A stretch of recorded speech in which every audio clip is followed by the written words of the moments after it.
Oi, pessoal. Esse é o primeiro bate-papo com Raul Veloso que eu estou inaugurando hoje com a vereadora Janaína Lima, da Prefeitura de São Paulo, capital, para discutirmos temas relevantes do momento econômico do país.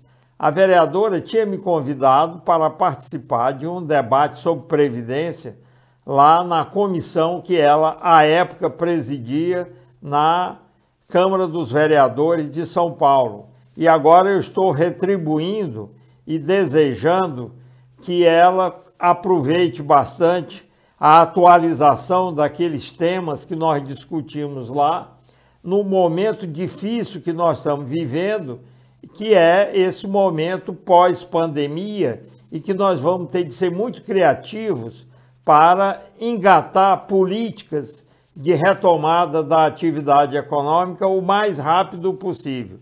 Espero que vocês aproveitem bem. Doutor Raul, a gente está vivendo um desafio nas cidades e nos estados, né? A lei de responsabilidade fiscal, com certeza, está sofrendo bastante com tudo que vem acontecendo. E eu lembro que, da última vez, você havia falado que o último ano de mandato é um acerto de contas. É o que a gente chama o que você apelidou quando chega a hora da verdade, não é mesmo? Isso. Então, os mandatários não podem deixar os restos a pagar para o governo seguinte, se não tiver dinheiro em caixa, não é verdade? Então, eles precisam se esforçar para buscar alguma forma para tapar o buraco que acabou se formando ao longo do mandato, para também não serem enquadrados na lei de responsabilidade fiscal. Então, como fica esse comportamento em tempos de medidas emergenciais, como na pandemia, os municípios e tantos prefeitos que vão buscar reeleição ou mesmo cumprir o seu último ano de mandato?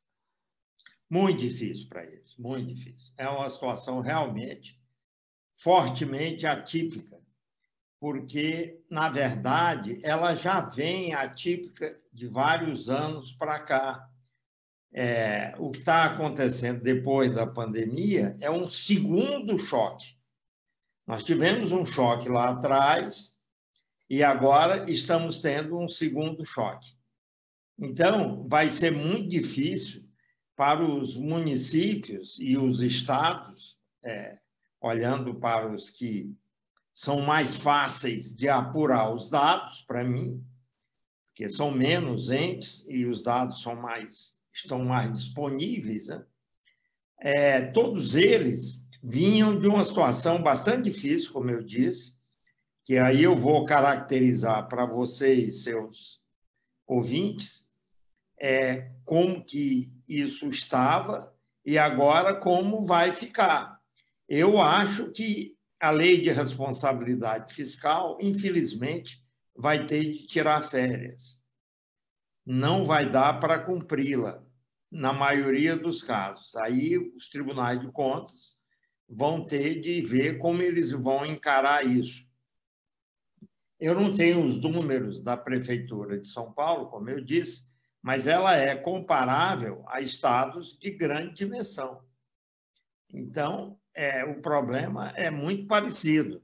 Só para vocês terem uma ideia, os estados, na passagem do mandato de 2018 para 2019, que era uma situação análoga à que as prefeituras estão vivendo agora, eles deixaram 100 bilhões de reais pendurados sem dinheiro no caixa. Então, ali, estou falando de 18 para 19, um pouco mais de 2 anos atrás, essa situação aí que você puxou, que é muito relevante para o momento atual, ela já tinha, de certa forma, explodido.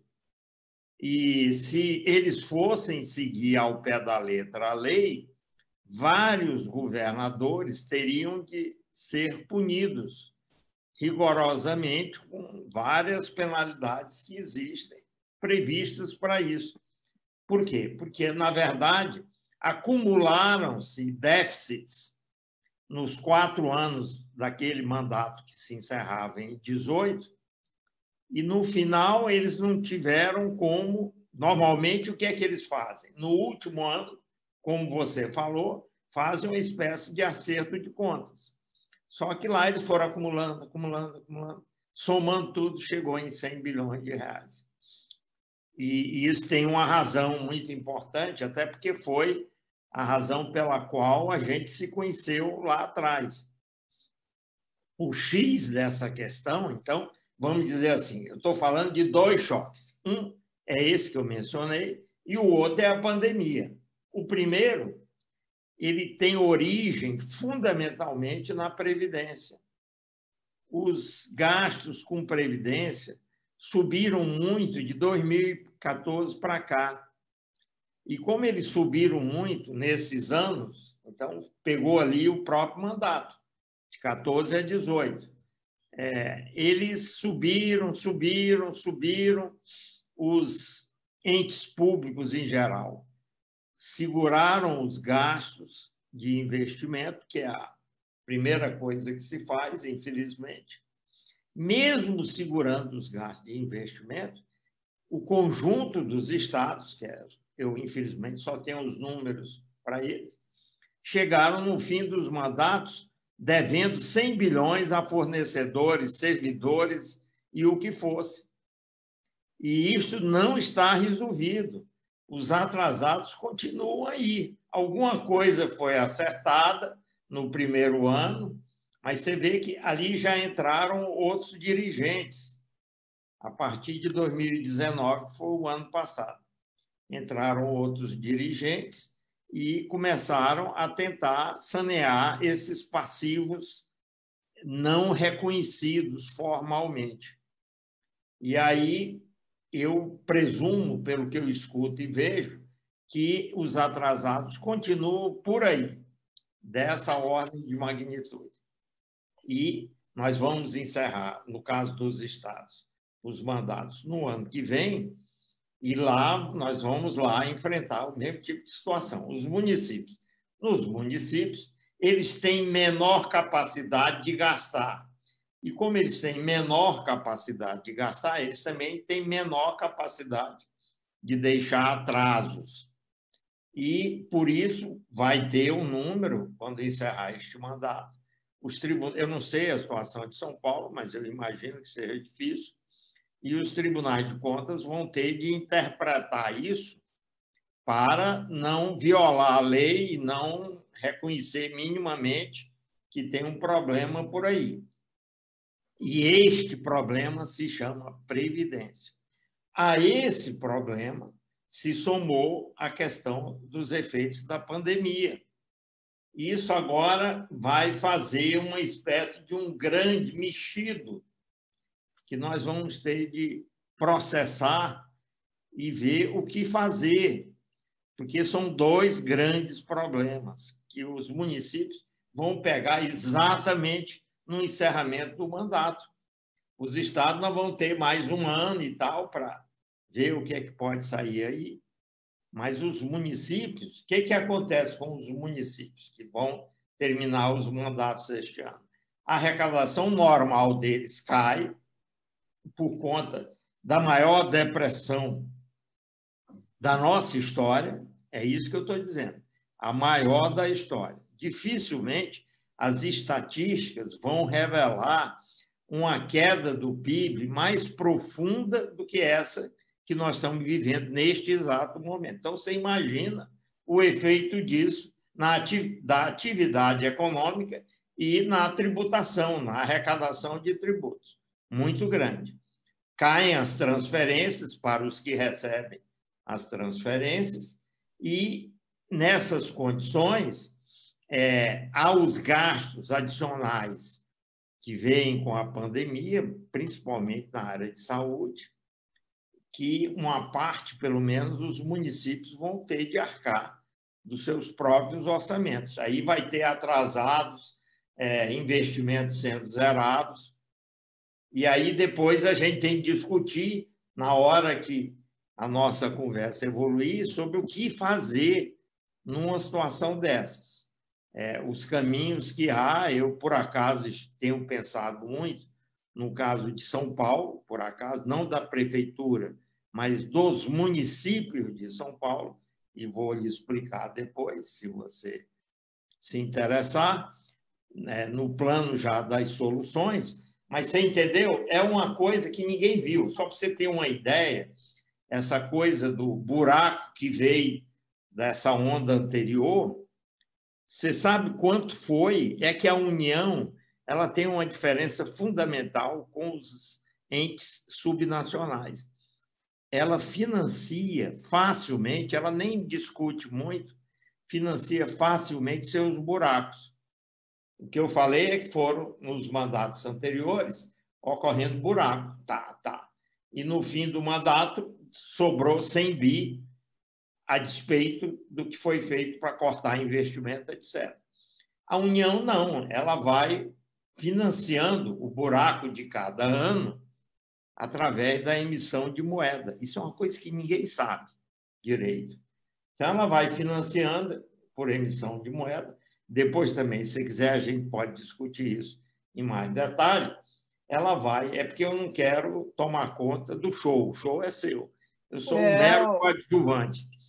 Mas aí ela vai financiando todo ano, e enquanto que os estados e os municípios ficam arrancando os cabelos para ver como é que ele vai para o ano seguinte, para o outro ano, e pensando no último ano do mandato. A União não tem esse problema. Todo ano ela vai lá e financia.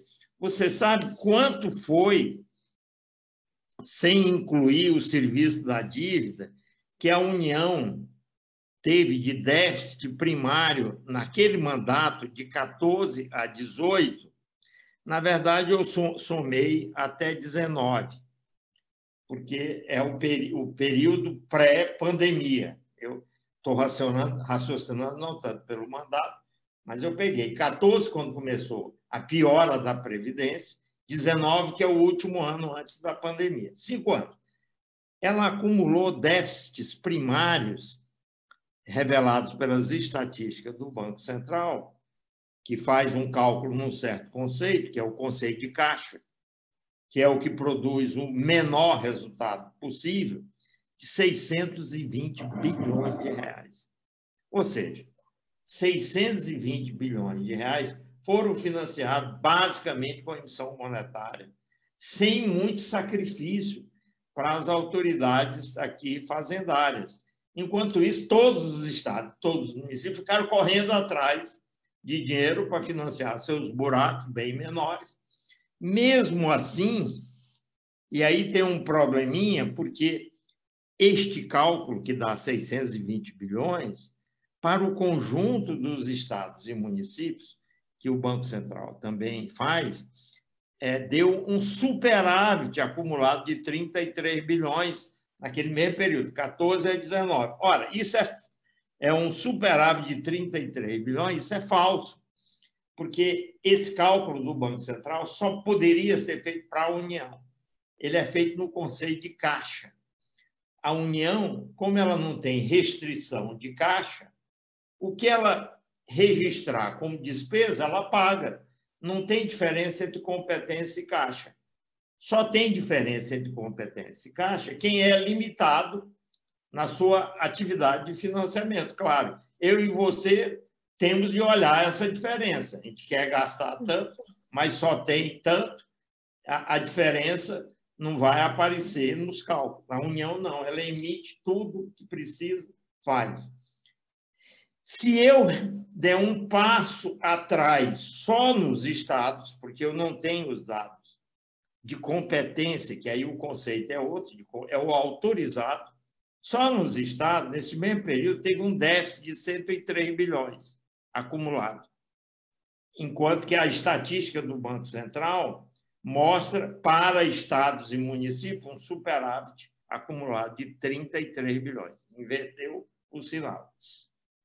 Ou seja, os estados, para comparar sufoco com sufoco, 103 e o da União 620. Ao todo, 700 e tantos bilhões foi a pandemia acumulada de 14 a 19. É como se fosse uma pandemia. Eu acho que a pandemia vai além disso. Agora, na hora, então, que a gente fizer a segunda parte do raciocínio, é perguntar o seguinte: e com a pandemia, como é que fica?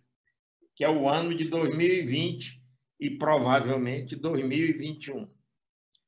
Aqui vai aparecer um volume gigantesco de despesa por conta, no caso da União, principalmente daquele programa de renda básica para aqueles desassistidos que precisavam do apoio, mais o gasto adicional de saúde e uma eventual compensação que a União se dispõe a fazer junto a estados e municípios pela perda de arrecadação que a recessão lhes impôs. Isto aí pode chegar a 1 trilhão ou até mais, mas, veja, é comparável à primeira pandemia que eu falei, de 730 bilhões, que derivou da acumulação de deficiências financeiras que os estados tiveram entre 14 e 19. Então, por isso que vale a pena a gente comparar duas coisas, ainda que uma tenha sido um período mais longo e com um crescimento médio do PIB entre 1% e 2%, o outro vai ser um período bem mais curto, de 1 a 2 anos, uma despesa adicional provavelmente acima de 700 bilhões, e na maior depressão da história, quer dizer, numa situação diferente, principalmente por isso, porque nós estamos dentro de um precipício, não tem outra imagem que eu consiga enxergar. E num precipício, tudo é mais difícil, né? Óbvio. Entendeu? Então, colocar desse jeito que eu estou lhe colocando, eu ainda não vi direito ninguém fazer. E você, por acaso, me pegou no momento que eu comecei a alardear isso. E, por isso, estou tendo a oportunidade de colocar isso para você, antes de entrar em soluções. Mas é isso, a situação que nós estamos vivendo é uma situação que os estados e municípios, por mais relapsos, gastadores que sejam, eles estão numa situação desigual de capacidade de tratar com esses assuntos. O Brasil tem uma federação, supostamente com autonomia para tudo quanto é lado, mas, na verdade, a matriz, que é a União, tem uma coisa que os estados e municípios não têm. Conforme ela haja e faça, ela tem um controle, um comando muito maior da situação. O ponto final dessa historinha que eu lhe contei é de perguntar o seguinte: será que não é hora de um novo debate nacional sobre como distribuir esse ônus que os estados e municípios estejam tendo, de forma a repassar um pouco do problema para aquela que é a União, que tem a tal da maquininha, e ela vai lá e emite, sem muito ônus para si, sem muito sofrimento, aliás, nenhum sofrimento. Emitir moeda não faz ninguém sofrer, a não ser os xiitas do ajuste fiscal, que certamente, se tiverem de fazer isso, vão ficar o tempo inteiro se coçando, como o atual ministro da Economia deve estar. Ele deve estar tendo crise de coceira o tempo inteiro, porque o que ele está fazendo é o contrário de tudo que ele pregou, que é a linha que ele segue, prega. Ele também estava precisando, talvez, tirar férias, junto com a lei de responsabilidade fiscal, para não sofrer e não ter essas coceiras todas que eu estou falando, entendeu? Eu acho que esse é um ponto que a gente tem de discutir. Por mais que a gente queira apertar estados e municípios na goela, há uma injustiça clara acontecendo no Brasil. Se a União, se nós estamos numa federação e a União tem um mínimo de solidariedade com os demais entes, ela tem de minimamente socorrê-los na hora em que não tem outro jeito. Se ela não socorrer, nós vamos ter uma grande confusão se perpetrando, que é essa história dos atrasos. Você imagina quem depende de receber isso do poder público? Os fornecedores que prestam serviço. Eu imagino que aí em São Paulo muita gente deve estar batendo na porta do seu gabinete, reclamando disso, eu não consigo receber pelo serviço que eu presto ao município. E aí eu lhe digo, lá na raiz, lá atrás, eu volto ao começo da nossa história, está o acirramento do problema previdenciário nos servidores públicos, principalmente, que passou a acontecer de 2014 em diante. A população envelheceu, enfim, tem um monte de razões para isso, mas o fato concreto é que os déficits previdenciários dispararam. Os déficits previdenciários da União e dos estados, eu não tenho dos municípios, mas só União e estados, dos regimes próprios, em 2018 foi 100 bi cada um, o déficit daquele ano. Então, 200 bi. Se eu puser os municípios, como tem vários municípios grandes, como o seu, que tem déficit elevado, certamente, somando, virá um número positivo, o que significa que, fácil, a gente teve, em 2018, um déficit consolidado, ou seja, faltou dinheiro para pagar as obrigações previdenciárias daquele ano, nessa magnitude aí, da ordem de 250 bilhões. E isso vem aumentando todo ano. Se a gente não enfrentar isso, essa história que nós contamos até agora, ela tenderá a se repetir por algum tempo. Mas eu acho que eu já falei demais. Você deve estar cheio de perguntas para fazer. E eu não estou lhe ouvindo. Eu quero lhe dizer que é um privilégio ouvir essa aula em primeira mão. Então, vamos bater palma aí, gente, porque não é todo dia que a gente recebe essa aula desse mestre. Coincidência que eu trouxe isso aqui em primeira mão. E olha, a gente, você falou bastante, Raul, da questão do déficit da Previdência, né? E foi discutindo o déficit do município de São Paulo que a gente se conheceu. Isso. Então, a receita da cidade de São Paulo, na questão previdenciária, aumentou 35% a partir de abril de 2019, que foi quando a lei entrou em vigor. Só que, em junho do ano passado, o déficit previdenciário da prefeitura ficou em 627 milhões, mesmo com a reforma que a gente aprovou. Teve uma alta de 3%. Claro que arrefeceu, né? Porque vinha crescendo 10% ao ano. Mas, mesmo assim, é uma situação grave. E uma das coisas assim que marcou todo o processo até da comissão da reforma da Previdência que eu presidi foi quando você foi na tribuna e chamou a proposta que estava sendo pautada na Câmara de capenga. Inclusive, isso ecoou em vários jornais, foi uma coisa... Então, eu acho que é uma oportunidade aqui, professor, que a gente falar, né, sobre...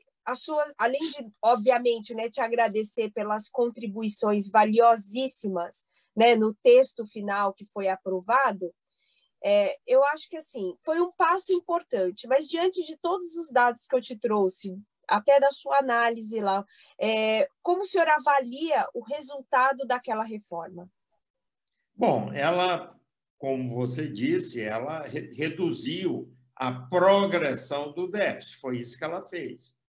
Mas ela, como toda reforma que trata apenas das regras de concessão de benefícios, e faz aí, e pode até aumentar as contribuições, muitos não conseguem politicamente fazer isso também, ela apenas trata, eu não quero repetir a palavra capenga, mas ela trata apenas de uma parte do equacionamento do problema. Aí é a hora da gente trazer, eu vou só checar aqui o número, trazer para a discussão a questão do passivo atuarial, porque o déficit corrente é um pedaço de uma história mais longa.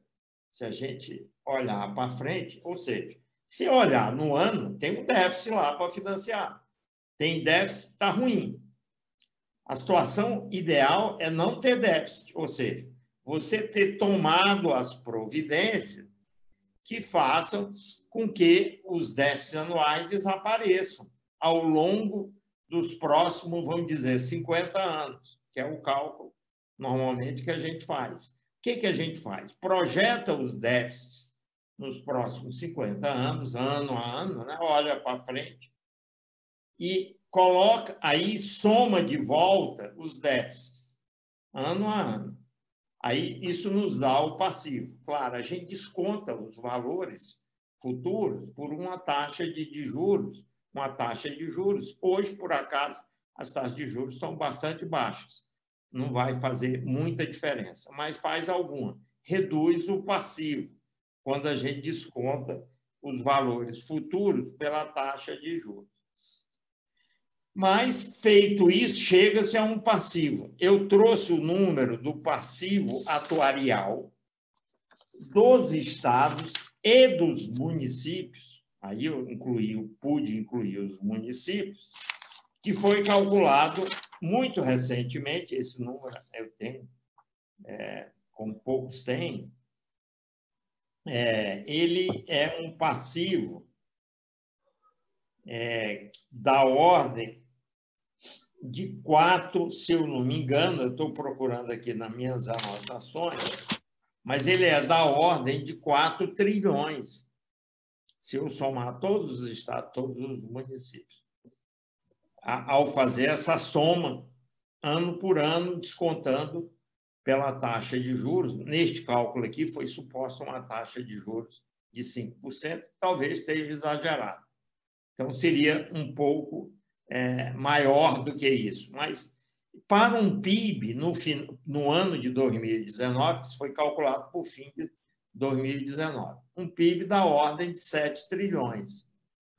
Quer dizer, como é mais do que 4, não sei se é 4,2, 4,3, é como se a gente tivesse chegado à constatação de que a dívida que o setor público tem com os seus segurados, servidores, é da ordem de 60% do PIB, que é um número muito alto, muito alto. Não é à toa que os fluxos anuais, os déficits anuais, são tão elevados. O que tem de fazer aí? Então, seria o próximo passo que você recomendaria nas suas discussões lá na Assembleia. Nós temos de equacionar esse passivo. Aliás, na reforma que foi aprovada o ano passado, existe uma determinação para fazer isso. Tem até um prazo para apresentar um plano de equacionamento dos passivos atuariais, que os municípios todos vão ter de fazer, os estados também. Esse prazo é 31 de julho. Eu estou imaginando que ele deva ser prorrogado por conta aí da pandemia, que atrapalhou tudo. Mas vamos supor que não tivesse a pandemia. Em 31 de julho, cada município, incluindo o seu, terá, se a emenda constitucional da reforma que foi aprovada o ano passado, se ela for obedecida, terá de apresentar um plano dizendo como é que ele vai zerar a parcela daquele brutal passivo que se refere a cada um. Aí ele apresenta um plano, ele vai dizer aumento de contribuições dos ativos, aumento de contribuições dos próprios aposentados e, principalmente, tem o chamado aporte de ativos, que é o Estado ou o município aprovarem leis que vão destinar ao fundo que congrega esses essas receitas e despesas, o fundo previdenciário, do chamado RPPS, vão aportar ativos ali, como, por exemplo, a chamada dívida ativa, que é a dívida dos contribuintes que não pagam os impostos. Essa dívida ativa, o ISS aí do município, tem muita gente que não paga, e aí depois vira dívida ativa, uma dívida do contribuinte que é paga em função de um esforço de cobrança que o município faz, um tanto ano a ano. Esse é um recebível que aparece ano a ano. Aluguéis de imóveis que hoje existem, de próprios do município, que também ingressam ano a ano. Esses recebíveis, vamos chamar assim, geram receitas e você, então, pode calcular para ver quanto que dá nos próximos 50 anos, do mesmo jeito que eu botei a despesa e calculei para os próximos 50 anos, eu também boto as receitas como essas, para depois comparar uma com a outra e ver até que ponto eu vou ser capaz de zerar ou não esse passivo do meu ente. Isso é o plano. E depois do plano vem a execução, a implementação dele. Aprovado o plano aqui no Ministério da Previdência, isso vai ser executado e terá um prazo para ser executado. Você vê que aquele trabalho que você começou naquela época tem agora outros capítulos, que é o capítulo de equacionamento do passivo. Foi isso que eu lhe falei no início, que era preciso falar sobre as soluções. Aí a gente tem vários caminhos para fazer isso, para facilitar, para viabilizar. Não é simples, não é trivial. E eu lhe disse que eu já estudei os municípios de São Paulo e identifiquei 220 municípios, procurando os dados nas estatísticas disponíveis, junto com outras pessoas, nos mostrando como esse plano deve ou não ser executado em cada um deles. Não incluir o de São Paulo, porque ele é um caso à parte. Eu fiz isso para um conjunto dos municípios, exceto a capital, para começar a pensar no que essa turma vai ter de fazer, porque, em seguida a essa demonstração e a aprovação do plano de equacionamento, vão ter de executar. E o caso da prefeitura é um caso à parte que terá de ser tratado também ao mesmo tempo. É só que, como ele é tão grande comparado com os demais, realmente tem de ser tratado à parte. Isso que eu fiz foi para identificar os 220 maiores municípios onde faz todo o sentido fazer isso. Só para você ver que, na verdade, nós vamos ter de fazer isso no Brasil, em todos os estados, e a rigor em todos os municípios. É uma tarefa gigantesca que tem pela frente. Infelizmente, não vai ser para a minha geração terminar, mas fácil ser da sua geração, que vai, se continuar mexendo com isso, ter de enfrentar isso. Por quê? Porque se lembra que eu falei que tinha um buraco de 700 bilhões de reais que se acumulou nesses anos de 14 a 19, 5 anos? Esse buraco continuará a crescer se nós não fizermos o equacionamento daquele que é o principal problema que o causou. Isso tem nada a ver com a pandemia. É o problema da Previdência, mas ele, como tem essa dimensão, eu diria quase que ele é comparável com a dimensão daquilo que nós vamos ter de fazer aqui em relação à pandemia, que é um capítulo à parte nessa história. Mas isso terá de ser feito comigo, com você, semigo. Alguém terá de enfrentá-lo, porque senão nós vamos ter uma pandemia de 4 em 4 anos. O que é isso? Financeira. Eu estou falando uma pandemia financeira que vai ser enfrentada do mesmo jeito que nós tivemos recentemente. é um problemão para o futuro do Brasil, porque isso já tirou. O outro lado dessa história é a redução dos investimentos que nós tivemos de fazer. Mesmo assim, não conseguimos evitar os buracos. Foi para que eles não fossem maiores. Nós cortamos o investimento ao osso, nós estamos investindo no osso, e se nós não encaminharmos uma solução desse tipo, nós não vamos abrir espaço no orçamento nunca para investir no futuro. É por isso que nós fazemos e teremos de fazer. Porque aquilo que eu lhe falei, vamos supor que eu consiga equacionar o passivo atuarial, que é zerar o passivo atuarial. Eu vou zerar ano a ano, claro. Pode ser que eu tenha um superávit no ano e déficit no outro, um compense o outro. Aí a gente antecipa, por operações de mercado financeiro, os valores que sobrarem futuramente e trazemos esses valores para o momento presente para ir zerando ano a ano. Isso se chama monetização de ativos. É um procedimento normal para você ir zerando ano a ano e sobrar o espaço nos orçamentos que deveria estar sendo usado para investimento e não está.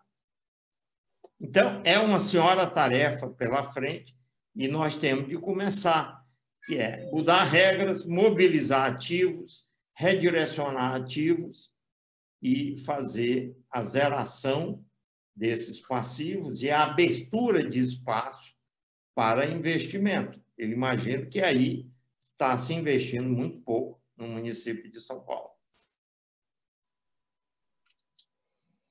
Teve uma frase que você falou, Raul, do Correio Brasiliense, né, que falou assim: dinheiro não falta, faltam competência e vergonha.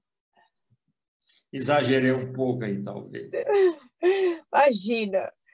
E aí, isso falando da pandemia, porque a gente está numa situação de guerra, né, Raul?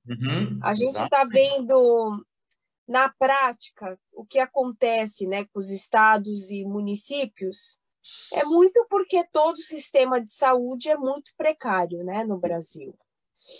E o investimento público agora está ampliando com a liberação de muitos recursos, né? Isso a gente não pode negar, foi liberado muitos recursos para a área da saúde. Então, você considera que esse recurso que foi liberado pelo governo federal é o correto de aplicação seria investir na saúde? Olha, precisa investir na saúde, senão vai morrer gente na porta dos hospitais. A gente já viu isso por aí afora, em vários lugares. Porque os hospitais, obviamente, não estão preparados para atender tanta gente com UTI, como eles estão tendo de fazer agora. Então, por mais que os hospitais normalmente se preparem para maior do que a carga normal, não, essa carga agora é muito acima do anormal. Imagina do normal. Então, o dinheiro tem de ser liberado. Só que, por acaso, eu acabei de dar uma entrevista, e essa entrevista vai ser veiculada na íntegra no sábado e domingo, mas já saiu picada ontem. Se você quiser, eu lhe mando o áudio de toda a entrevista. E o tema que me colocaram foi: está sendo liberado o dinheiro que foi autorizado, pelo menos, para a saúde? Isso se refere à União. A resposta é: não está. Ou seja, por mais que a gente esteja já autorizando o que precisa, o dinheiro não está chegando nos lugares onde deveria estar chegando. Então, primeira parte da resposta é: foi autorizado, mas não chegou. Chegou um pedaço pequeno. Era 1/3 do que deveria ter saído, foi o que saiu. Era o objetivo dessa discussão que eu vou lhe mandar. E aí você vê lá o número exato, se você quiser. Então, primeiro ponto é esse. Mas tem um ponto anterior, e daí aquela minha declaração, o dinheiro existe. Aí você vai dizer, poxa, você acabou de falar que nós temos um problema previdenciário gigantesco para cuidar, que requer uma solução complexa, difícil e muito ativo para direcionar. Eu vou ter de ir atrás de muito imóvel, dívida ativa, para chegar no que precisa. Aí vem a necessidade da pandemia, que você acabou de dizer que pode chegar a 1 trilhão fácil aqui no Brasil. Aí, como é que você diz que o dinheiro tem? Claro que nem tudo isso é para a saúde. O grosso é para essa renda básica de emergência, ou emergencial, como eles chamam. Que isso custa caro, R$600 para cada uma das pessoas que estão nesse grupo desassistido por qualquer outra política de transferência de renda. Então, tem dinheiro, se tiver para a saúde, terá de ter para a renda básica emergencial. Tem, por uma razão muito simples, do mesmo jeito que o Banco Central emitiu 620 bilhões para financiar 5 anos de déficit primário da União.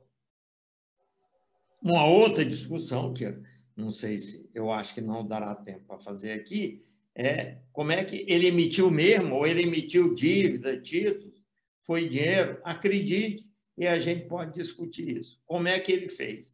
Mas emitiu moeda, do mesmo jeito que ele emitiu. É claro que foi em 5 anos, agora vai ser em 2 anos. Se ele tiver de emitir 1 trilhão, em 2 anos ele pode emitir, vai acontecer alguma coisa de ruim? Eu vou dizer, felizmente, não. Pode emitir e não vai acontecer nada de ruim. O que, em geral, a gente teme que aconteça de ruim é que a inflação dispare quando se faz isso, uma emissão monetária gigantesca como essa que nós estamos tratando. Primeiro, nos 5 anos que eu falei, o que foi emitido lá não fez sequer coceira na inflação. O que não quer dizer que a gente não tenha de ter cuidado. Tem de ter, mas tem de olhar de um jeito que não permita você tomar uma atitude xiita, pró-ajuste, pró-austeridade, quando as pessoas estão morrendo e precisam de que o dinheiro apareça. E por que não tem problema fazer isso agora? Porque, como eu vou repetir, nós estamos na maior depressão registrada na história do nosso país e, quem sabe, do mundo. Eu não sei se as estatísticas da gripe espanhola mostrariam, nem sei se elas existem, isso foi início do século, em termos de medida da queda da atividade econômica. Mas difícil ter uma queda tão grande como essa. Quando você está numa depressão dessas, significa que você pode despejar a moeda pela janela que a inflação não reaparece, porque está tudo parado. É só você imaginar quando começou o confinamento, que veio a ordem de todo mundo voltar para casa, ficar quietinho assistindo a televisão, caso você pudesse fazer isso, que muita gente não podia fazer isso. Mas, se você puder, muita gente tinha que sair atrás de viabilizar a comida do dia. Mas as pessoas pararam de uma hora para outra de gastar, daí a depressão. Então, se todo mundo parou de gastar, o que está acontecendo é renegociação de tudo. É o contrário, é redução de preço. Nós estamos tendo deflação, que é um fenômeno que o Brasil acho que nunca viu e está acontecendo agora. É o contrário. Em vez de ser inflação, é deflação. Porque as pessoas não gastando, surgem as oportunidades de negociar. Você negocia, salário, então, isso é o que mais está acontecendo. Os empregadores, sem poder pagar, chegam os empregados e dizem, eu vou te pagar 1/3 do que você ganhava, ou então eu vou te mandar embora. O sujeito aceita porque ele precisa sobreviver. Enfim, então, é nesse sentido que eu falei. Agora, vergonha é porque eu temia que pudesse acontecer, como está acontecendo, roubalheira em torno da movimentação desses recursos. Você vê toda hora no noticiário apareceu uma notícia de que na liberação de dinheiro para pagar equipamentos de saúde, houve desvio daqui e dali. Ou seja, a falta de vergonha está aí, quietinha, parada, esperando a oportunidade para se manifestar. Mas que dá para emitir moeda agora e fazer isso sem maiores problemas, dá. Mas isso tem que ser discutido mais, porque também não é assim, sonhei de noite, vamos emitir, de manhã emite. Calma. A gripe espanhola só perdeu de impacto econômico para a Primeira e Segunda Guerra. Estimam-se que a queda foi de 6% do PIB e o impacto chegou a 8%, quando a gente olha o consumo agregado. Então, 12 países sofreram desastres macroeconômicos em decorrência da gripe espanhola. Então, a gente vê que também foi uma crise muito dura, e é engraçado, né, que foi considerado o quarto evento com maior impacto negativo. Os 3 primeiros foi a Segunda Guerra Mundial, a Grande Depressão de 1930, que também, né, que foi a quebra da Bolsa, e a Primeira Guerra Mundial. Então, assim... Olha, eu vou dizer, eu acho que vai dar mais do que isso. Mais de 10% do PIB de queda. Esta agora vai ser a maior depressão da história. Nós não vamos escapar disso, infelizmente. Por isso é que não pode bobear e não liberar dinheiro. E você vê, né, a situação no Brasil do coronavírus, a gente já tem, né, já ultrapassou 1,5 milhão de casos confirmados, está em 1.674.655 casos, tem já ultrapassa a marca de 66 mil mortos. As nossas condolências, aí, os nossos sentimentos a todos que perderam seus familiares. É um lado dramático, né? E aí, aqui, se a gente for olhar os dados, né, do que o governo já utilizou, o governo já utilizou 39% dos 404 bilhões liberados para a pandemia, e dos 60 bilhões autorizados para o auxílio financeiro dos estados e municípios, já foram liberados 15 bilhões, ou seja, 25%.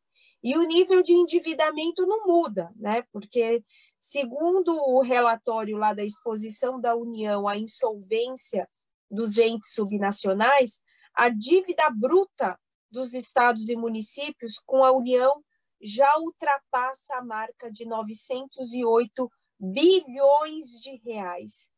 Feito isso, Raul, eu queria que, porque antes da pandemia, né, muitos estados e municípios já se declaravam virtualmente quebrados.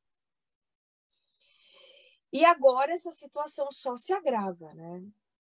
E recentemente, as suas frases, né, eu acho é simples das pessoas entenderem, é isso que eu acho incrível das suas explicações.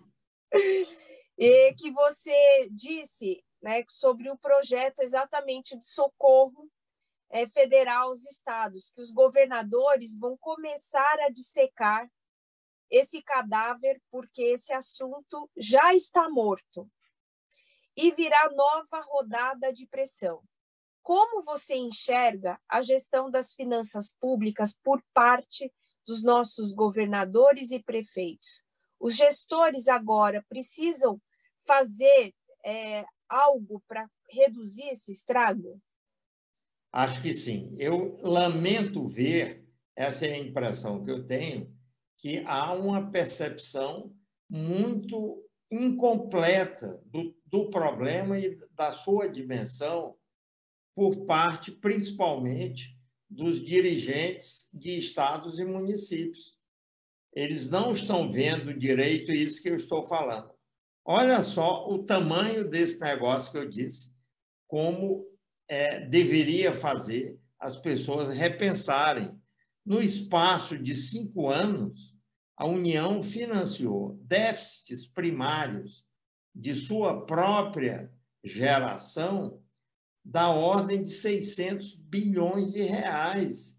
E disso aí, ela não passou um tostão para ninguém. Ela fez para si. Eu, como dirigente, eu estaria abrindo o bocão há muito tempo, dizendo, olha, não faz sentido uma federação como a nossa ter a dona da máquina de emissão de moeda absorvendo déficits dessa dimensão, sem entender que os estados e municípios, principalmente aqueles de maior dimensão, onde os problemas são maiores, eles sem ter nada disso, um pedaço disso. Eu, uma vez, há uns 3 anos, eu discuti com autoridades aqui do governo e eu disse para eles, olha, vocês estão emitindo para financiar tanto, eu já tinha isso, na minha percepção. Vocês não separaram nada para ajudar os estados e os municípios, para eles não ficarem numa situação de penúria tão grande como eles acabarão ficando. A sensação de tudo foi cara de esqueceram de mim. Você se lembra daquele filme do garoto que os pais esqueceram dentro de casa e, de repente, ele se deu conta que os pais tinham se esquecido dele e ele estava ali, tinha que se virar como ele pudesse ou ia, sei lá, morrer ou sofrer algum tipo de situação desagradável. Eu acho que aqui foi assim. Um pouco foi esqueceram de mim, um pouco foi dizer vamos deixar ele na penúria, dependendo da gente, porque eles criam uma dependência política que depois a gente se aproveita disso politicamente. Pode chegar e dizer, eu te dou isso se você me der aquilo. Troca de sempre. Entende? Então, a minha sensação é essa. Os governadores e prefeitos, sua grande maioria, não sabem dessa situação que eu estou lhe dizendo. Eles teriam de se aproveitar desse tipo de informação para dizer o seguinte, escuta, algum tipo de solução que me permita criar um espaço para eu sobreviver teria de acontecer. É por isso que eu também estou dizendo, você deve imaginar que eu não sou muito popular com vários segmentos da sociedade brasileira, que não gostam de ouvir esse tipo de coisa. Mas hoje, agora que você está numa situação que existe, eu vou dar outra frase que eu espero que você não use, mas pode usar, minha, que é, hoje há licença para matar, há licença para emitir. Numa depressão do tamanho dessas, pode emitir que não... É claro, não pode se dizer assim, mas eu digo assim, em outro momento, poder-se-ia até usar o argumento de não fazer, mas veja, os déficits orçamentários, no mesmo período em que a União acumulou 620, os déficits dos estados foi 103 bilhões. Eles sobreviveriam com 1/6 daquilo que a União usou para si. Não é uma coisa assim tão impossível, mesmo naquela época. Você divide 100 por 5 anos, dá 20 bilhões por ano. Se tivesse montado um esquema deles terem acesso, aí é muito detalhe eu dizer como fazer isso, mas terem acesso a 20 bilhões por ano, isso ia ter efeito zero em inflação, em qualquer coisa. Hoje, obviamente, a situação é mais difícil, mas na depressão que nós estamos, eu chegaria, se eu fosse governador ou prefeito de uma cidade da dimensão de São Paulo, eu chegaria, abriria o bocão dizendo, escuta, o que é que vão me ajudar para que eu possa sobreviver nesse período e ajudar a refazer o funcionamento da economia do meu município. Porque este é que é o problema. Independente, nós vamos ter de cuidar das pessoas que estão passando dificuldade pela doença e temos de cuidar, ao mesmo tempo, das pessoas que precisam trabalhar para sobreviver. Então, não pode só olhar um, tem de olhar os dois. Eu não estou dizendo para abandonar nada, mas para fazer conjuntamente ações que permitam socorrer quem precisa e, ao mesmo tempo, reativar as economias de cada estado, de cada município. Não entendo como os governadores e os prefeitos não saem em passeata para Brasília, onde eu moro. Eu não posso falar isso, até arrependi de ter falado. Você vai me dar cobertura nisso, negando que eu falei, só que está aí gravado, não tem jeito. Mas eles tinham de vir a Brasília e dizer, escuta, nós precisamos de fazer algo que, do mesmo jeito que não teria feito coceira em nada em 5 anos, nós precisamos fazer algo agora. É aquilo que a outra frase minha é essa. Por pior que seja a pandemia, ela abre uma porta. É como se ela estivesse abrindo uma porta para as pessoas refletirem e pensarem como fazer para resolver aquele problemão que não tinha sido resolvido, que é os atrasos de apoio que ficaram para trás. Professor, agora eu vou fazer nesse último bloco a pergunta que vale $1 milhão. Opa! E eu gostaria que o senhor respondesse com essa franqueza. Sei que você já deu vários insights, né, dessa pergunta, porque, enfim, isso que me faz admirar o seu trabalho, né? Essa sua franqueza, simplicidade de explicar, tornar simples assuntos tão complexos, né? Então, eu acho que é importante a gente falar como que a gente vai dar uma solução para essa dívida pública. Como os estados e os municípios podem sair dessa situação, professor? Pois é, olha, eu acho que esse é o menor dos problemas. Nós temos uma dívida previdenciária para ser equacionada, que eu já lhe falei. A dívida que está aí, veja bem, eu não acho que nós vamos ter, aí eu vou colocar outros ingredientes na história. Nós não vamos ter mais inflação alta no Brasil. Eu não acho. E não vamos ter mais juros altos no Brasil como eram. Ou seja, se eu tenho inflação baixa e juros baixos, eu posso carregar uma dívida muito maior, crescendo, fazendo a economia crescer apenas um pouco. Quanto mais se a gente fizer a política certa, que é um lado que nós não exploramos pouco, vamos investir muito mais. Eu falei, vamos desocupar o espaço dos orçamentos públicos para o setor público investir mais, isso é importante. Mas a gente tem de agir também do lado do investimento privado. Tem muito que ser feito lá, que é outra coisa que eu venho defendendo.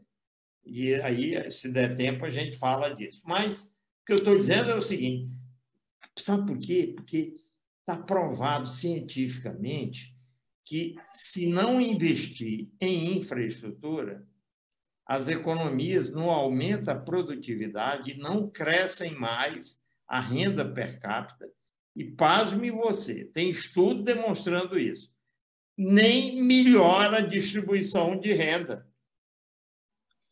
Dito de outra forma, investir em infraestrutura não precisa ser a única política, nem ser a principal política para resolver o problema de distribuição de renda. Mas, dado que eu preciso dela para fazer a economia crescer a renda per capita, se eu disser que, ao mesmo tempo, ela melhora a distribuição de renda, ótimo.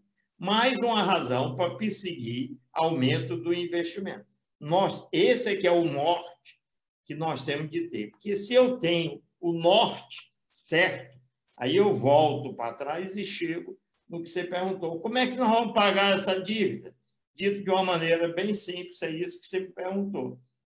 A resposta é crescendo, principalmente considerando, isso é uma afirmação muito forte, mas eu vou fazer, porque ela ajuda a minha argumentação. Considerando que a inflação no Brasil não será mais alta e, portanto, a taxa de juros que mira na inflação não será mais alta. Quando se fixa a taxa de juros hoje, se você perguntar ao mercado financeiro quanto que você acha que a taxa de juros básica do Banco Central vai ser? Os caras são práticos e precisam ganhar dinheiro e sabem ganhar dinheiro, eles pensam na hora assim, quanto é que a inflação, para onde a inflação está indo? Esse Mas, é o Raul, guia. você Então, acha que, por exemplo, as reformas ainda são importantes? Qual o melhor caminho que você vê para esse crescimento? Olha, na reforma ajuda, é importante ter, mas eu não posso basear a minha política em reformas estruturais que são difíceis de aprovar e demoradas para acontecer. Eu preciso tomar providência amanhã. Para tomar providência amanhã, por exemplo, só para dar um exemplo, fazer uma reforma que permita eu demitir funcionário público, que é uma das coisas que tem se cogitado, e mudar legislação para permitir demitir funcionário público. Deu-se o maior escarcéu aí, porque uma decisão do Supremo diz que os estados não poderiam reduzir jornada como uma forma de reduzir gasto de pessoal. Aí, poxa, aí no Brasil não dá para fazer nada. Não, gente, calma. Isto tem de ser feito no seu devido tempo. Eu não posso fazer reformas que demorem e são muito difíceis de aprovar se eu tenho na minha mão uma série de coisas para fazer que permitam que o investimento suba. É por isso que eu digo, a gente tem de identificar a variável fundamental que precisa mudar e buscar o caminho mais rápido de resolver isso. Eu vou lhe dar um exemplo assim, bem simples e concreto, para você sentir o que eu estou dizendo. O Ministério da Infraestrutura resolveu, para os 60 projetos de rodovias que existem no Brasil, resolveu, como muitos deles estão vencendo dentro de 1 a 3 anos, resolveu anunciar que ia fazer uma nova licitação dessas estradas. E todo mundo sabe que isso demora. O objetivo é válido, porque eles querem reduzir os pedágios, e, para isso, tem de ser na nova rodada de licitação das estradas. No mínimo, 5 anos, para começar a ter efeito. Ora, supõe que eu pergunte às mesmas empresas quanto que você investe a mais hoje, em vez de esperar 5 anos, na base de uma nova licitação, quanto que você investe a mais hoje se eu fizer algo que é legalmente viável, é permitido por lei, se eu lhe der uma extensão de prazo para você ter em troca de investir mais nesse mesmo período. Vamos supor, precisa de uma extensão de prazo de 1 a 2 anos para investir tantos bilhões. Ora, se a empresa que hoje está lá tem o dinheiro para investir, como eu sei que muitas têm, e que precisa só da extensão de prazo, por que eu, sendo do governo, vou me arriscar a uma nova licitação que só vai ter resultado daqui a 5 anos? Não tem garantia nenhuma que quem ganhar vai topar investir.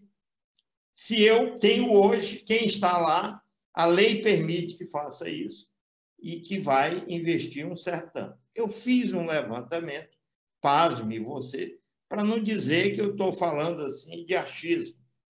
Existe um potencial de 45 bilhões de investimentos rápidos em todas as concessionárias de rodovia do Brasil, se for dado uma extensão de prazo. Ora, você entende? Cadê a reforma aí para fazer isso? Precisa de alguma reforma? Não, chama-se gestão pró-investimento. É isso. Objetivo, aumentar o investimento. O que dá para fazer para ter isso sendo feito rapidamente? Isso. Tem de renegociar isso, aquilo, por pura gestão. Você entende? A história das reformas certamente deve vir, mas num outro plano. Não é o plano que eu acho que nós estamos hoje, que é emergencial. Nós estamos numa economia de guerra. Ou a gente faz os investimentos acontecer rapidamente, ou nós vamos ficar atolados em depressão por quanto tempo? Lhe pergunto. Oi, pessoal. Eu queria, então, agradecer a vocês terem assistido ao primeiro bate-papo que eu fiz aqui no Fórum Nacional, dessa primeira vez com a vereadora Janaína Lima, tratando dos assuntos mais quentes, a nosso ver, do momento vivido pelo país, e espero, com sinceridade, que nós todos possamos voltar e discutir de forma cada vez mais proveitosa esses assuntos para o bem do nosso país. Muito obrigado.